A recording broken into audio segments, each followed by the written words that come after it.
Yes, Argyria nervosa, if you're an enthusiast of obscure hallucinogens, this is one to reckon with. Possibly, gram for gram, it is the most powerful plant hallucinogen on the planet. And yet, though there are 13 species of Argyria, all containing psychoactive compounds, spread from Kerala in India down through Micronesia, there's no history of human usage in that entire cultural area.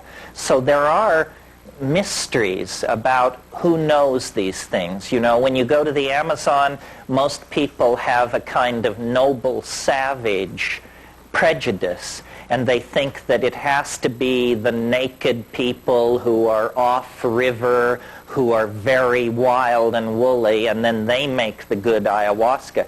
Often this is not the case. Often it's the guy who lives on the edge of Iquitos or Pucallpa who tends his garden and is fairly conversant with the modern world.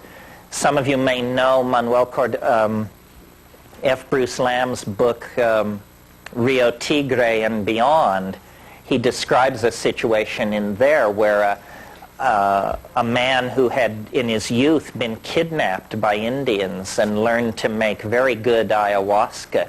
Later, he encounters another tribe of Indians. He's on a rosewood collecting expedition to a remote part of the jungle, and he encounters these Indians, and they invite him to take ayahuasca with them.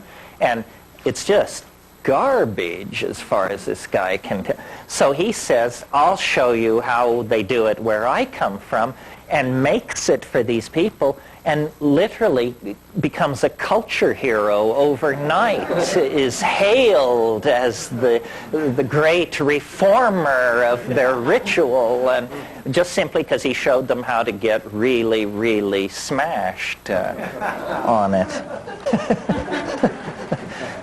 And yeah, the DMT is in the desmanthus, and the pergamon contains the MAO inhibiting harmaline. It's in the seed of the desmanthus? No, it's in the root bark scrapings. And the harmaline in pergamon harmala is spread throughout the plant and concentrated in the little black seeds. If you don't want to drive out to Elko, find an Iranian market here in LA and tell them that you want to buy Hurmal, Hurmal, and they will sell you the seeds of pergamon harmala. It's used in Iranian households as a fumigant and incense. You just throw some on a charcoal, on a bed of coals, and it makes this wonderful incense-like smoke, which is actually intoxicating. I mean, a wonderful thing to do if you want to do some exploratory chemistry is take half a dose of mushrooms, and then after a couple of hours smoke some pergamon harmala in a bong or a pipe, and the MAO inhibiting characteristic of the harmaline will immediately lift the curtain for about 15 minutes on a very spectacular series of very cool hallucinations. In other words, they're hallucinations where you can just sit and look thinking, my goodness, this is fascinating and compelling, rather than the other kind of hallucination where you're, you know. We call this mushroom plus pergamon harmala combination vegetable television, because it's approximately that engaging, but very, very non-threatening and reassuring for beginners. That's of mushrooms. After an hour and a half, smoke a quarter of a teaspoon of pergamon harmala seeds. Can the seeds be eaten instead? Oh yeah, they're very small and hard and black, and you'll want to get a Braun coffee grinder. A Braun coffee grinder is a great tool for the would-be psychoactivist. It will It will it will flour nutmeg, reduce nutmeg to flour. Nutmeg's fascinating. I used to take it when I was in high school. I used to take it at night, and I would stay up late and study. It would sort of wire me, and then I would sleep. But when I would wake up in the morning, I would be absolutely smashed. And I didn't even know what it really was. It was almost before I smoked cannabis. So I was dealing with these walks to school in the morning where all the colors were bright, a song on my lips, a skip in my step. I could hardly... And you can also reduce morning glory seeds to flour in one of those brawn grinders. So that's a very good kit. Yeah. The nutmeg, how did you ingest the nutmeg? Did you get it as a powder already? No, I ground it in a mortar and pestle fairly crudely at that phase. But what you do is you just cap it up. Flour it and cap it up. You know, it contains myristicin, which is psychoactive and which is a precursor for MDMA and is quite a nice thing. I mean, it's not going to shake the foundations of the planet, but it's very good. What? How many caps? A couple. Not a lot. Oh, that's what I should say.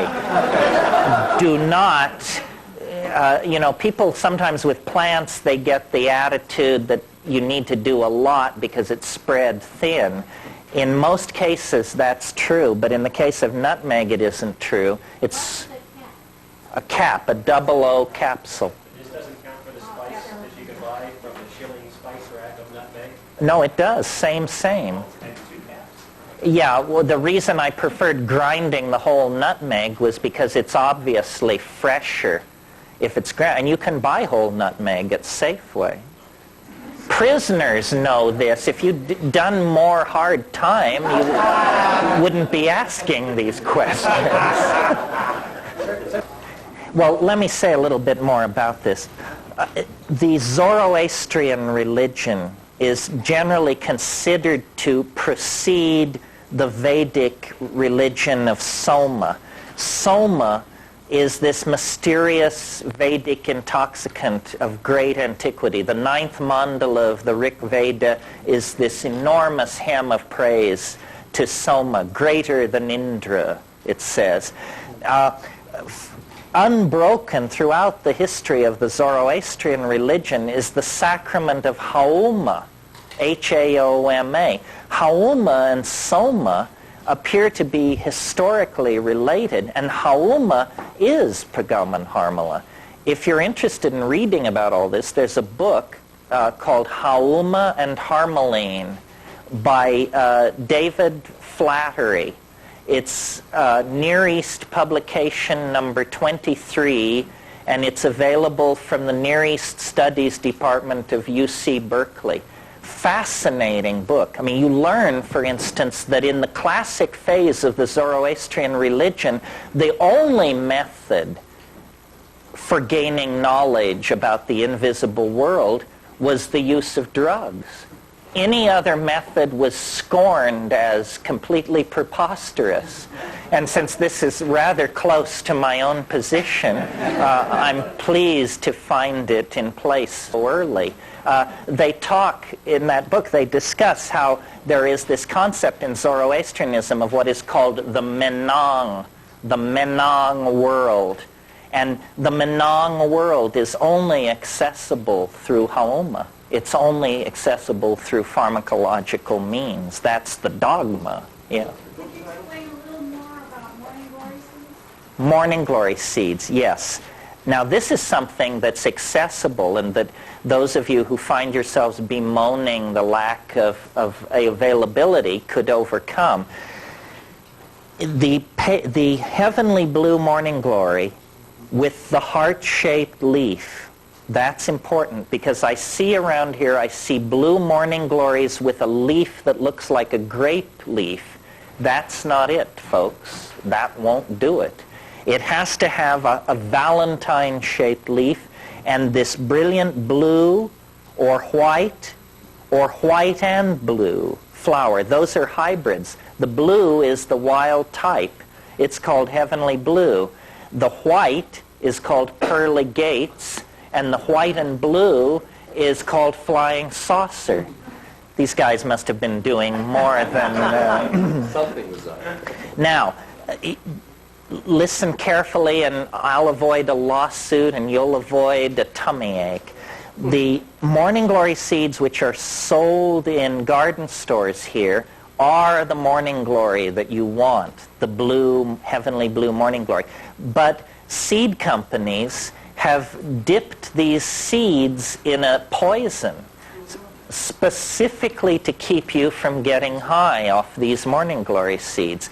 So what you have to do then is overcome this by stealth. Always our best weapon. Stealth means buy the morning glories and grow them and produce an uncontaminated crop of your own. Now, the morning glory seeds that you will produce by this means you have to take around 250 for a person of ordinary body weight. So if you are low or high, make the adjustment accordingly. The morning glory seeds can be floured in your brawn grinder and then mixed into applesauce or a milkshake or some thick medium, because actually it's pretty disgusting. Now there's a slight problem here, which is the seed also contains ester coumarone, which is an emetic and makes your stomach cramp. So that will leave after about an hour. So you can either pay your dues and sit there with a terrible tummy ache for this very critical hour, or there are strategies for getting that ester coumarone out of there with solvent washes. I don't want to give the details because too many people blow themselves to kingdom come. High molecular weight solvents like chloroform and petroleum ether tend to be slightly tricky for the non-chemist to work with. But if you are a chemist, go to the literature and you'll figure it out. A solvent which sometimes works, which is non-explosive relatively, is grain alcohol. But grain alcohol, the reason chemists don't use it is because it's not very efficient. You'll get like 60 to 70% of a sample, where if you go to chloroform or PET ether, you can push that up to 96, 97%. If you get the seed, again, treat it like the morning glory. Flour it in a very fine grinder. Those seeds are hard as hell, so you've got to do that. Flour it, soak it in water, shake the water vigorously several times. The larger the volume of water, the more efficient the filtration or the extraction will be. And then pour all the water through a Melita filter, and then collect the water and take it. I don't think it would be a good idea to try to concentrate that by heat, or you'll destroy the active principle. These beta-carbolines, harmine, harmaline, they all have there is a slight stomach thing. They come on in about an hour. There's what's called visual streaming. I am assuming, first of all, I'm making a number of assumptions here, that you are sitting in silent darkness and that you have an empty stomach. And then you get visual streaming, which, if you've never seen this, it's basically, it looks like you're driving through a bunch of after images. There are these purple and chartreuse lights sliding past, and when you stare forward, you can see them sliding past. After about 10 minutes of that, and possibly a hit of cannabis, it becomes more explicit, and you move into the realm of what's called hypnagogia.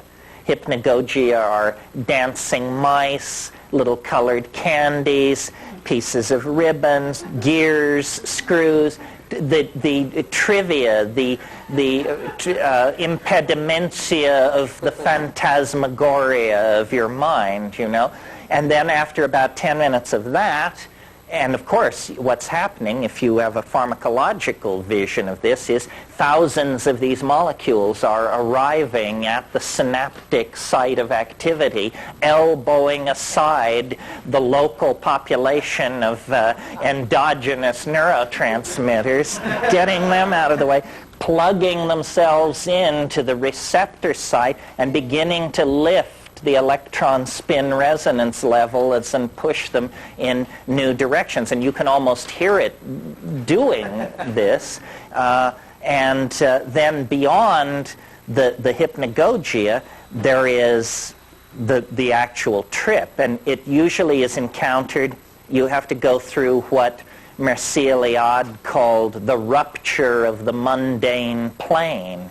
This means that the world has to, it like falls apart or explodes or settles down on you. There's a sense of a rupture of plane, and then the visually coherent, emotionally laden, information-laden, high-content hallucinations occur, and many people have taken psychedelic drugs and never gotten past the hypnagogia. They don't know that there's something out there besides dancing mice and spinning geometric wheels and stuff like that. But beyond that, you cross over, and that's the typical model of a trip. Now, what happens with all of these things to greater and lesser degrees, LSD, psilocybin, mescaline, ayahuasca, is, and I've never actually ever heard an explanation for this.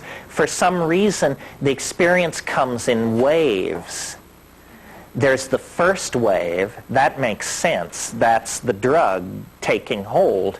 But why then, after 20 minutes of unbelievably outlandish hallucination, will it like all stop? You know, and it's like a moment ago you were screaming for mercy. Now you look around and you say, I'm down. Am I down? I seem to be down. You know, and sometimes you seem to come all the way down. Like on LSD, it's like it totally turns off sometimes. And then about 5 minutes later, it comes again. And you get another wave. And if you've taken a really dedicated hit of ayahuasca, for example, you will get like as many as 5 or 6 of these waves throughout the evening. And the first one is usually the strongest. If you take a effective but not strong dose of ayahuasca, you will get one pass. And often, and then if you take slightly less, you'll get one pass and it will be weak. So if you take ayahuasca, at all times pay attention, because you may be looking at something thinking, well, this is not so interesting. I'm sure it's going to be much better in an hour. And you may actually be looking at as good as it's going to get that evening. And psilocybin also comes in waves like this. LSD very dramatically. DMT not, because DMT is one enormous brief wave. I mean, DMT sort of brings all the issues together. And the way I think of these psychedelics experientially is as a series of concentric circles. Maybe like the outer circle is mescaline, and the next circle in is LSD, and the next circle in is psilocybin, and the next circle in is DMT. It's almost as though the psychedelic experience is whatever drug or whatever substance you take, it leads you deeper and deeper in the same direction. And of course, with DMT, you not only hear the aliens, you see the aliens. You not only see the aliens, you become an alien. It seems to be the most radical of all of these things in terms of the experience. It's also the most natural of all of these things. It also is the safest. It stands the ordinary standards of courage and risk on their head, because here it is, it's the most terrifying, the most spectacular, and the safest. None of us, including myself, have fully come to grips with this paradox. We would rather do less safe, less scary drugs, I think. DMT is pretty impressive in most situations. So Yeah. are you against meditation when you think it doesn't work as well as hallucination? Well, no, I think they're completely different realms of human activity. I can't, I mean, meditation, you don't hallucinate. You don't, they say you do, but they aren't very convincing. And plus, the monks then rush over and explain that you're doing it wrong. So, what's the deal?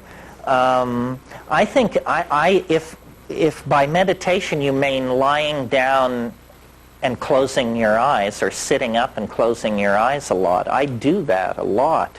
And I like it, but I would never confuse it with the psychedelic enterprise. You don't think it gets you to the same revelatory position? Pardon me? You don't think it can get you to the same revelatory position? It's only my opinion, but I really don't. I think that that all of these spiritual techniques are not substitutions for the psychedelic experience, but trade-offs. Organized religion is as concerned with controlling social groups as organized politics is. And the visionary or ecstatic experience is unsettling to the religious mentality. Even among fundamentalist Christians, if you're not one, they all seem more or less alike. But if you move into that world, you discover that they are very strongly polarized in two directions.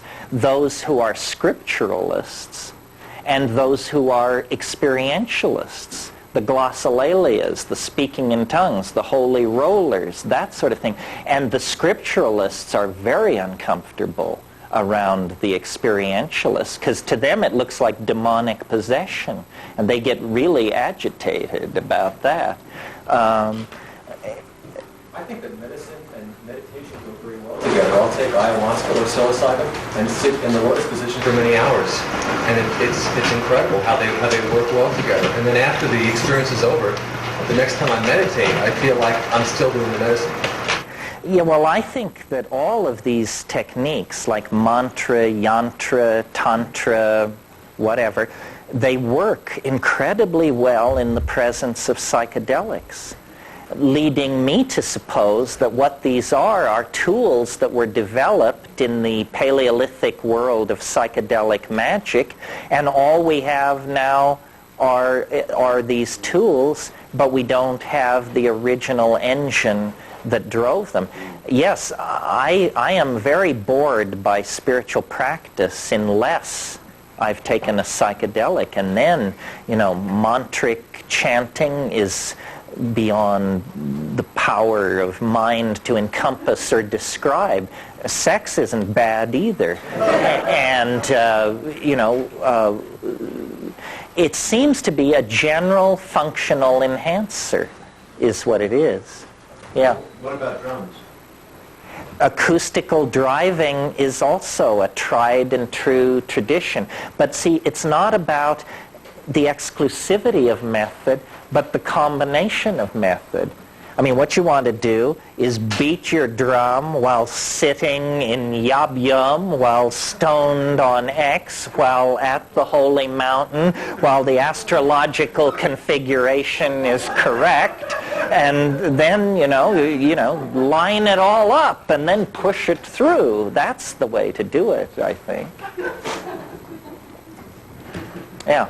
Would you talk about creativity, like using hallucinogens as a way to get more out of one's creative? Well, it goes back to this function of boundary dissolution. Creativity, if you analyze what do we mean when we say that, it basically means being able to transcend the ordinary. you see it in a way nobody else ever saw it, whatever it is, and so that's creativity. Psychedelics, by dissolving the boundaries of cultural expectation, let you see things in new ways. I was in a situation recently where it was evening, and silhouetted against the sky were flame cypress trees, but they were all black. And I was looking at them. I've seen flame cypress trees against twilight skies many times. You all have as well. And suddenly it was like there was this shift, and I didn't see it as a flame cypress tree anymore. I saw it as black dust pouring out of a certain point of the sky and cascading like a waterfall. And I was looking at 3 waterfalls of microfine black powder pouring out of points about 60 feet above the ground. Well, I didn't even mention it to the person I was with, but I just noticed this psychedelic perception. The other night, this was really interesting to me. The other night, just as I was falling asleep, a phrase came into my mind that I liked, but I didn't understand it. In fact, I didn't think it meant anything. I just thought it was an interesting phrase. And I thought about it for about a minute, and then it did this same thing that the flame cypress tree did. It went ploink, and this other dimension sprouted out of it, and I understood it, and I thought, this is a very interesting idea, and I've never thought it before. The thought was, if time were space, then history is a cobweb. That was all it was. But I don't take these leaps very often. So I was delighted because I knew a moment would come when I could lay it on a group of people like I've just done. So it's a catalyst for cognitive activity. That's what the mushroom is. Dance, drama, song, painting, body expression, creativity, and simply the passive act of understanding. This is what it does for us, and this is what we love to do. I mean, we are creatures of the mind. You know, they talk about virtual reality as some future technology that's going to change everything. We've been living in a virtual reality for the past 6,000 years. I mean, look at cities like New York and London and Los Angeles. I mean, every nature has disappeared. Everything you see is a human idea downloaded into material existence. It's entirely virtual. It doesn't disappear at the punch of a dial, but it is as virtual as the virtual realities that will eventually be made out of light behind goggles. Culture, the whole thing is that culture and language tend to become traps, and yet they can be the platforms for enormous freedom if you understand what it's all about. And what it's all about is you. You are the center of the mandala. You are not marginalized in any way. And the message that the culture gives us is that we are marginal. It doesn't matter if you've got $100 million. Fortune magazine will inform you that so do 10,000 other people on the North American continent. There's nothing special about you. And so we are constantly, this is part of the democratic legacy. We are constantly told, you're not special. Special isn't special. Anybody could do it. What the psychedelic, and so then when you look for guidance, direction, mentorship, we always look toward institutions. Well, I'll go to the university, or I'll go to the army, or I'll do something. Somebody will tell me, will give me a larger purpose. But it's really yourself that is the final arbiter. And if you keep yourself as the final arbiter, you will be less susceptible to infection by cultural illusion.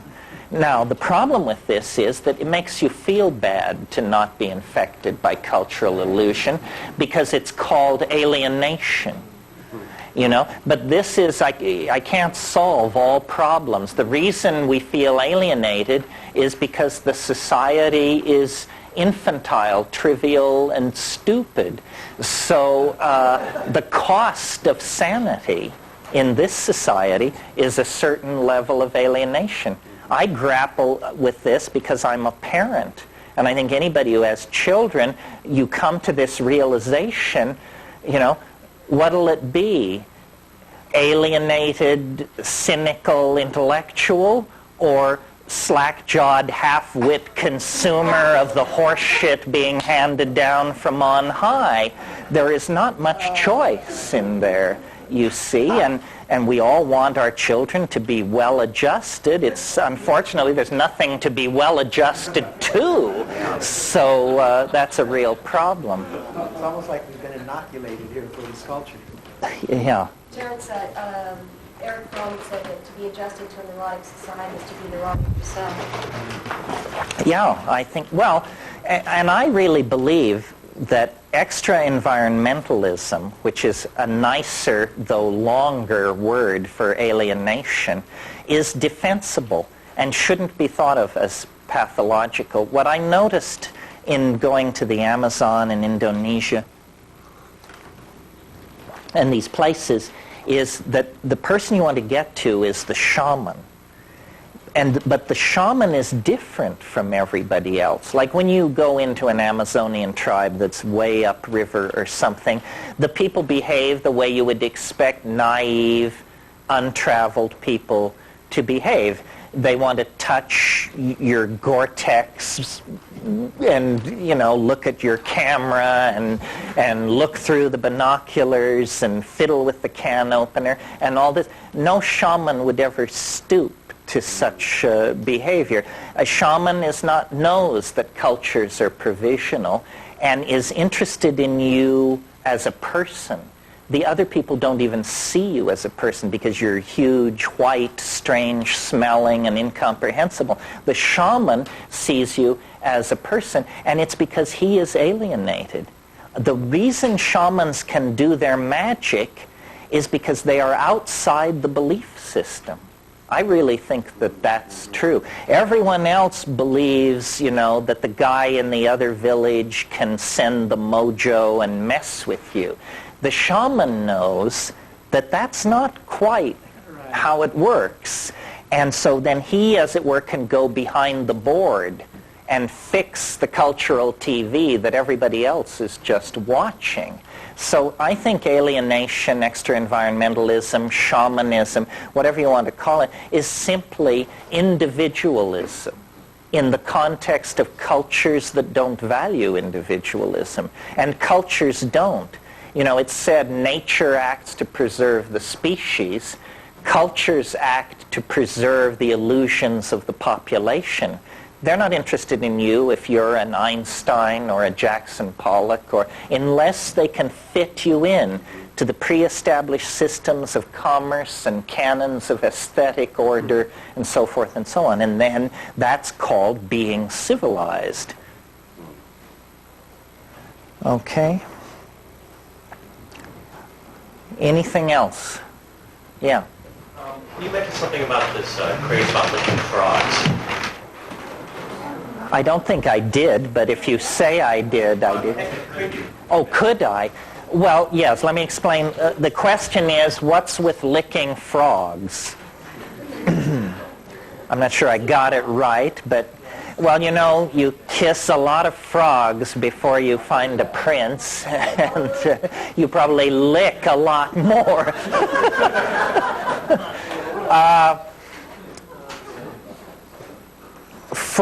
Toads, not frogs. Let's give the devil his due here. Toads of certain species produce a relative of DMT in large glands in their necks. Why this is not clear.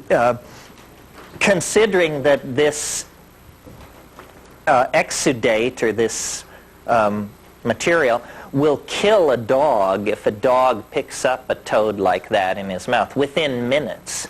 It's pretty spectacular. It's reasonable to suppose that then this is just a defense that has been evolved. Some of you may have seen the dinosaur in Jurassic Park that spits poison in your face. We're talking something like that. The toad creates this 5-methoxy-DMT in this gland, and when the glands are squeezed, it comes out on the surface of the toad's skin. It's a near relative of DMT. Speaking from my personal battery of many prejudices, I would say I don't care for it. It complicates my job enormously, because people do this stuff and they think A, that it is DMT, or B, if they're slightly better informed, that it's just like DMT. It is in fact chemically called 5-methoxy-DMT. However, it is nothing like DMT. It's as much like DMT as radio is like television. And that's where the difference lies. The 5-MeO does not trigger the most spectacular effect associated with DMT, which is these three-dimensional crawling hallucinations that come out of the woodwork and reveal the true nature of reality to you. When you take 5-MeO DMT, you have all of the physical presentation of DMT. There's a sense of a kind of light anesthesia through the limbs. There's a sense of falling forward into a void. There's a sense of losing body boundary. Now, at that point in DMT, those symptoms would give way to the trip. At that point in 5-MeO DMT, those symptoms give way to the beginning of the come down. And people who have never taken DMT sometimes rave about 5-MeO and say, this was the most astonishing thing I've ever happened to me.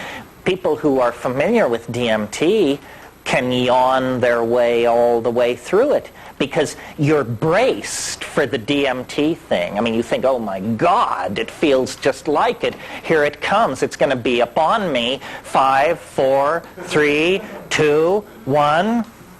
Plus 1, plus 2, plus 3, plus 4, plus 5. It's not coming in. It doesn't come in.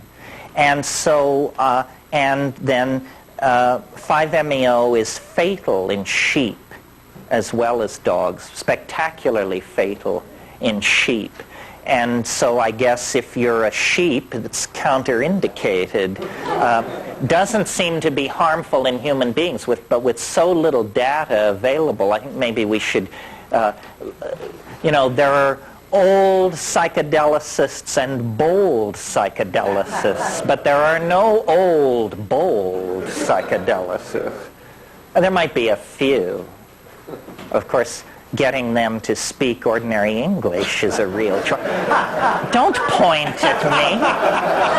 I'm a child, a mere stripling. Okay. Well, anybody else? We can do this till doomsday. I may never get to my agenda. Not to discourage you. Well, yeah? Contact with the government and the rest of it? Have I had any contact with the government? Not exact. Well, up until a week ago, the answer to this question was yes. I mean, no. When I got home from Esselen the last time, there was a really funny letter, which I haven't quite figured out how to respond to. Dear Mr. McKenna, I'm an officer of the California State Police, fascinated with DMT, and recently read the interview with you in the San Francisco Chronicle. I wonder if you would be willing to meet with me and have coffee so we can discuss this at your earliest possible convenience. So, What I did was fairly chicken shit, actually. I found a copy of Food of the Gods, and I sent it off, and I said, this is my latest book, or this is a book of mine. It deals in part with DMT. Give it a quick read, and if you're still interested in a get-together, call me. So once you establish that you're an intellectual, they just...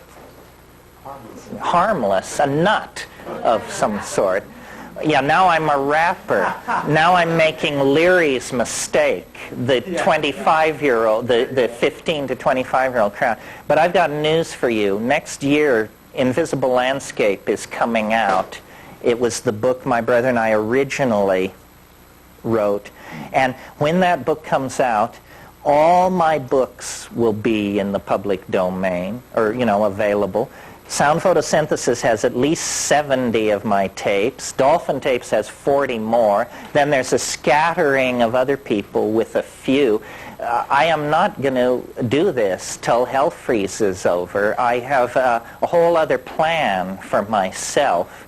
And I think also, once you crusade for 10 years, if you haven't captured Jerusalem, you better go back to farming in Provence. And that's more or less metaphorically what I intend to do.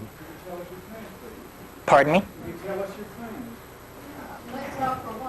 No, I'll tell you some of my plans briefly, because it doesn't relate to this. 220 species of trilobite occur in the shales of southern Bohemia. I plan to go to Prague and organize the peasants of Bohemia to collect these various species of trilobites, ship them into a central warehouse in Prague while we will identify, photograph them, and issue a very high-end catalog for collectors of rare fossils. And I will become the trilobite maven of Prague 6 and disappear from this domain, because I think I've said all I have to say. I mean, not today, thank God, but in the course of doing all this, yeah. I've heard you mention that you see Prague as becoming a real central point for thinkers and poets and radical ideas to kind of coalesce and be the fulcrum to kind of bring this country into a new flowering, if that's a good way to say it. Well, I think that the greatest period of American creativity in literature and in other areas too, arguably, was in the 20th century, was the 20s. And that's because an expatriate community conducted a critique of American society from a foreign vantage point, in that case, Paris. And I think that in spite of the Clinton hiatus, that the politics of light have not yet come to settle on the land of Jefferson, and that we should be prepared on a moment's notice, basically, to decamp to Prague and conduct all this from there. Also, Prague was the capital of European civilization before the 30 Years' War, before the rise of modern science. It's an Italianate city, untouched by either world war. It's a beautiful place. I don't like the part of what I do that is a cult of personality. I don't like it that a white guy sits at the front of the room and pontificates. And I don't know if you've figured out this shuffle, but I have, and I know that I don't know anything more than you know, really.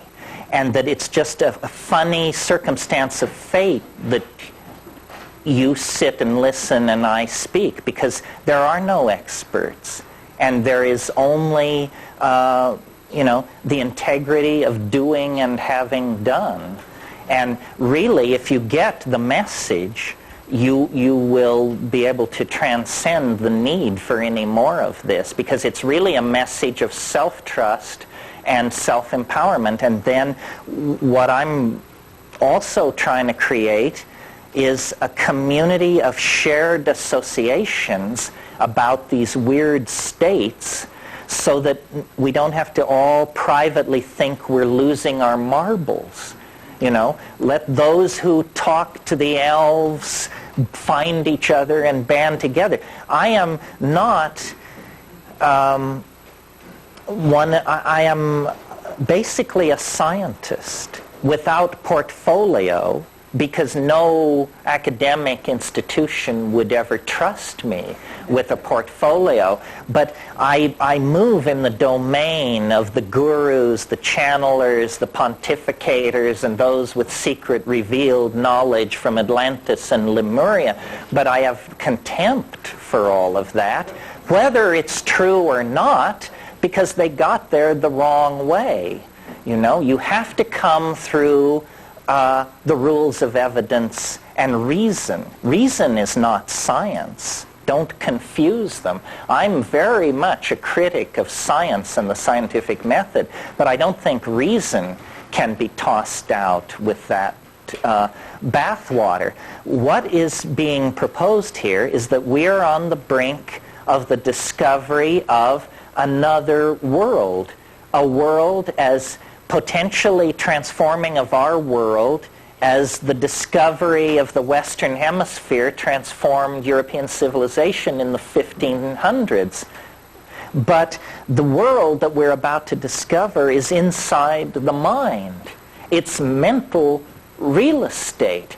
We who have made consciousness our game by building cities, elaborating literatures, tossing up religions, and setting armies marching, we who have made consciousness our game have barely scratched the surface of human consciousness. And it's not like we haven't had a crack at it. I mean, these yogins have been over there digging away for millennia. Egyptian religion, Kabbalism, alchemy, Western traditions of mysticism, and I am a connoisseur of all that, don't get me wrong, but what astonishes me is how embryonic it all is. We are not the tired inheritors of an ancient and sophisticated civilization in its twilight, which is what they're all telling us. We are the know-nothing, fresh scrubbed babes who are the new kids on the block who haven't got a clue as to what the human enterprise could really be about.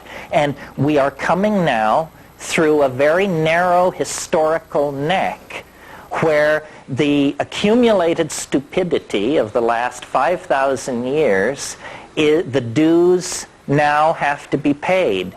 It ain't fair. We didn't do it. We didn't bring the slaves from Africa. We didn't invent oligarchy. We didn't do all these things. Nobody's interested in our whining about how we didn't do it. It's in your face. And it's clearly a crisis of two things, of consciousness and of conditioning. These are the two things that the psychedelics attack. We have the technological power, the engineering skills to save our planet, to cure disease, to feed the hungry, to end war, but we lack the intellectual vision, the ability to change our minds. We must decondition ourselves from 10,000 years of bad behavior. And it's not easy. I mean, imagine, I don't know how many of you have ever confronted the fact that you were addicted to something. And some addictions are really serious. If you've ever been addicted to tobacco or heroin, I'm sure you know what I mean. Well, then imagine a global population addicted to a drug, the use of which is killing us, but we can't, there's no doctor saying you should, there's no rehab clinic to go to when you're a species. We are on an absolutely destructive bender that will end with the death of the earth, the impoverishment of its animal and plant population, and the collapse of our civilization into scarcity unless we can somehow restructure our psychology and get hold of ourselves. And psychedelics are the only thing I've ever seen work on an individual level to do that. In the early 60s, they were curing 75% of chronic alcoholism cases that they treated with LSD. They were curing with one dose of LSD, one 500 microgram dose. Well, now obviously, LSD is not a magic bullet for alcoholism. That's a preposterous idea. It's simply that you take LSD, and if you're a chronic alcoholic, you review your life and you notice that you're killing yourself. And then you say, my God, I am killing myself. If I don't stop what I'm doing, I will be dead.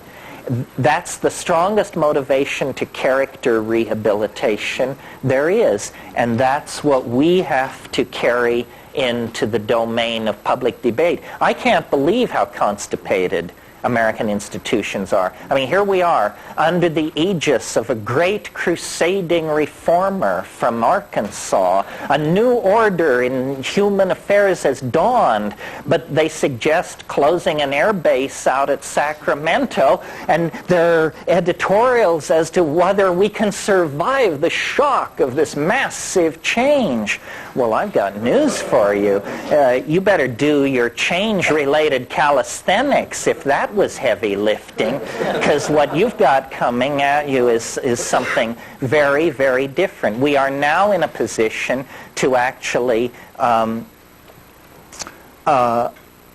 make something of ourselves, extend the design process to human destiny, and produce something that will redeem 10,000 years of pogroms and migrations and attempted genocides and pointless wars and stupid religions that make people hate themselves and all the rest of it. If we're going to redeem that legacy, then we have to do something quite spectacular. Now, I want to totally contradict myself.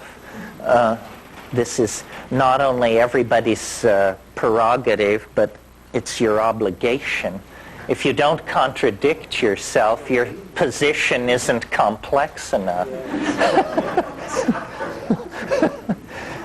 I will talk a little bit about what I've learned from psychedelics.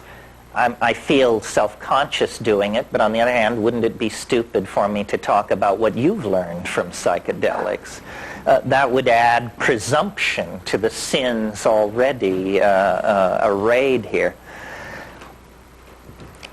There are different models about what the psychedelic experience is.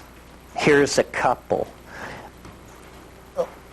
Building on Western psychotherapy as elaborated by Freud and Jung, one view of what psychedelics are is it's the part of your mind that you'd rather not do business with.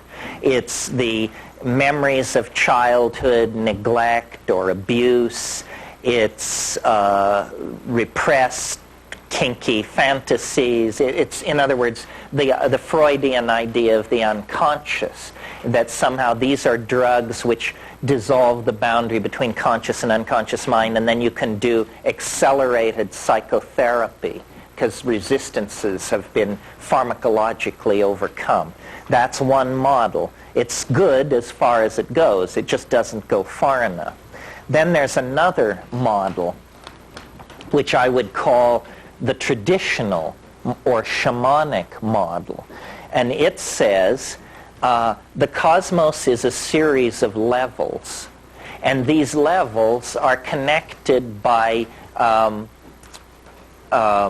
vertical routes of access, which can be thought of as simply flights through space, or magical trees, or magical ladders. Anyway, there's an image of ascent. And ordinary people exist on only one of these levels. But a shaman is not an ordinary person. A shaman is a superhuman person who has the power of animal allies behind them, and they can go up and down in these elevators that move between levels, and they can therefore recover lost souls, see social hanky-panky, theft and adultery, see the causes behind that, see the causes behind disease, so forth and so on. That would be the traditional one. What I have concluded after 25 years of fiddling with this is that both of those ideas have a certain something to recommend them, but that they don't go far enough, and that we get more to the meat of this if we leave off psychological, the first explanation, or sociological, the second explanation, and actually go for something a little more formal, to wit, a mathematical model of what shamanism is. And what I mean by that is, let's think about what shamans do. They cure disease, and another way of putting that is they have a remarkable facility for choosing patients who will recover. They predict weather, they're very important. They tell where game has gone, the movement of game, and they seem to have an paranormal ability to look into questions, as I mentioned, who's sleeping with who stole the chicken, social transgressions are an open book to them. Well, thinking about this from a mathematician's point of view, an all-encompassing explanation that would explain how all these magical feats are done is simply to suppose that the shaman is somehow able to project his consciousness, his or her consciousness, into a higher dimension. Not metaphorically, as in Sylvester Stallone has many dimensions, not metaphorically, but literally, as in 1 dimension, 2 dimensions, 3 dimensions, and 4. Because if you could move into the 4th dimension, the dimension orthogonal to Newtonian space-time, seeing what the weather is going to be next week is as easy as seeing what the weather is now. Seeing where the game went is as easy as seeing where the game are. Knowing who stole the chicken is simply defined by looking to see who stole the chicken. And I have noticed that all of biology, not simply shamanism within the context of human society, but all of biology is, in a sense, a conquest of dimensionality.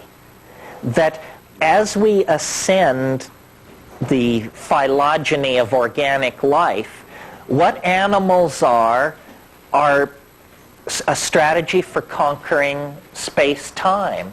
And complex animals do it better than simpler animals. And we do it better than any complex animal. And we 20th century people do it better than any people in any previous century, because we can bind data in so many ways that they couldn't, electronically, on film, on tape, so forth and so on. So the progress of organic life is deeper and deeper into dimensional conquest.